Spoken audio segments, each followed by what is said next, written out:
If you've been on LinkedIn lately, in the last 2 weeks at least, you'll notice that there was a lot of conversations going in regards to email marketing agencies, email marketing space, and ESPs.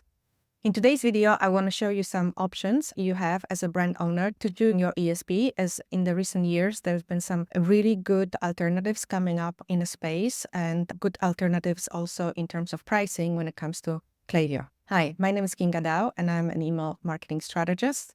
And I'm here to give you some insights in regards to email marketing. Please comment, like, subscribe, as this helps me tremendously, reaching more people and growing this channel. And without further ado, let me talk quickly about your choices when it comes to your ESPs. As we know at the beginning, the biggest competitor to Klaviyo was Mailchimp, which eventually got into a dispute with Shopify and got completely phased out. Now, as the market is evolving, digital marketing is evolving, and the e-commerce space, several platforms have become a front runner when it comes to Klaviyo competition. To give you a quick list of your choices, so you can be more aware that you can also achieve a great results using some other competitors that might have different, more innovative features and also competitive pricing. Your choices are Sendlane, Attentive, and Yotpo. Attentive has been a very strong competitor to Klaviyo from the very beginning. Obviously, we know that they are the leader when it comes to SMS marketing.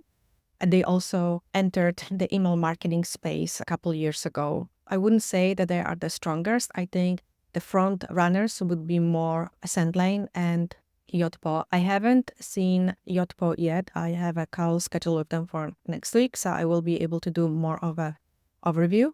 But Sendlane is a really strong competitor right now with their pricing and also the platform capabilities. So far, Attentive and Sendlane mentioned that if we're transitioning clients from Klaviyo, they are actually going to take over the transfer, which I think is going to be the biggest fear for everyone, to be able to transfer so many automations and just basically setting up the system. Attentive and Sendlane, at least to me, they said that they will take over and transfer everything. So you as the client don't have to worry about it, and you don't need to have your agency to carry that heavy lifting.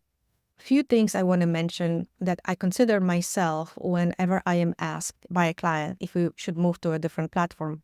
My biggest fear always is, obviously, we can't compare the performance, right? Klaviyo, they are the leaders, and their platform has developed a great way. They have tons of incredible features. I especially like their analytics. So it is a scary thought of switching to a new provider and really not knowing that well, learning a new platform and understanding all these features and being able to deliver the same results. You would think that they should be the same, as we are transferring all the same automation, but still each platform has its own learning curve. So to me, this is the biggest roadblock, like really worrying about the results. I wonder if there is a way to keep both platforms and test one for 30 days and then see how it goes. But again, if you have about 50 or 70 flows, that is a lot of work to transfer and then test it for 30 days and then not knowing and not committing.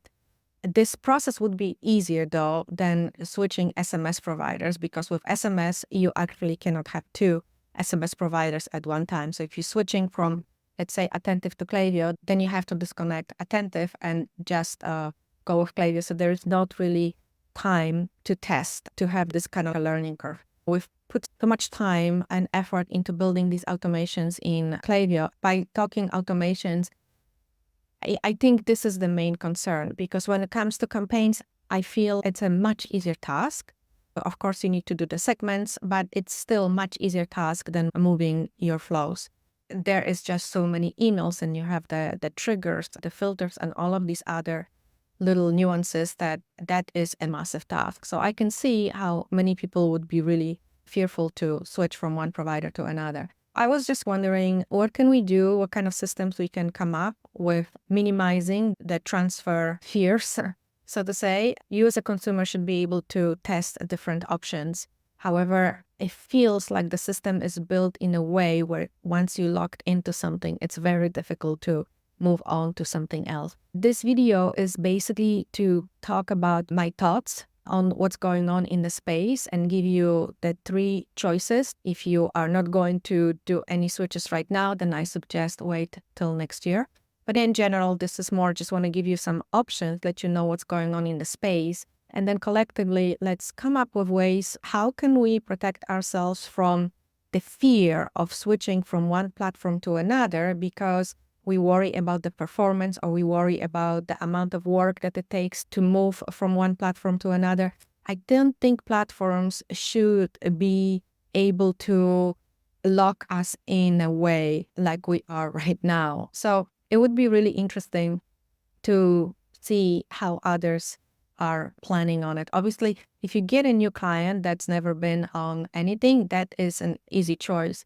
But moving clients that've been on such a good system for so many years to a new system, that is quite fearful. So anyways, I hope you find this information useful and follow me for more. I'll be talking more about it, and also follow me on LinkedIn if you want to learn more about it. And don't forget to comment and share. And I'll see you in my next video.